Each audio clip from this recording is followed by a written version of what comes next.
Well, potentially seismic changes for the US-South Africa relationship. This bill is recommending a comprehensive review of the bilateral relationship and accusing South Africa of brazenly abandoning the relationship with the US and aligning with terrorist organizations.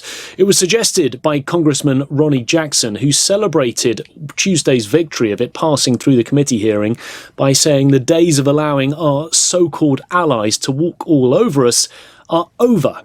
The US government could potentially determine if senior government officials and ANC leaders in South Africa have been involved in corruption and human rights abuses. And if they determine so, they would then impose sanctions on certain individuals, and that would include travel bans and asset freezes. At heart, really, the US is unhappy that South Africa has taken Israel to the International Criminal Court over war crimes and accused it of genocide for its involvement in Gaza. The US is also angry that South Africa really is siding with the Palestinian people against the US ally Israel.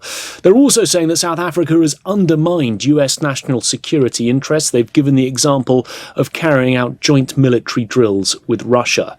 Well, at Tuesday's hearing, Brian Mast, the chairman of the Foreign Relations Committee, he said in support of the bill that this was not about severing ties with South Africa, but rather resetting expectations that the US has.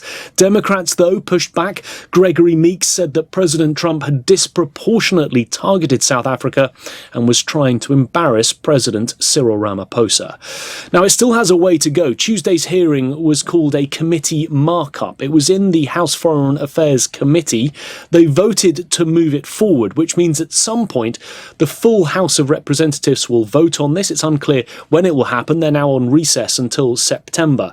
If it's approved by the House, it'll move on to the Senate and land on the president's desk for approval. And remember, Republicans hold a slim majority in both the House and the Senate. The very fact, though, really, that this is even being considered could suggest a monumental shift in the way that the US deals with South Africa, a long-term ally. That relationship with this could change dramatically.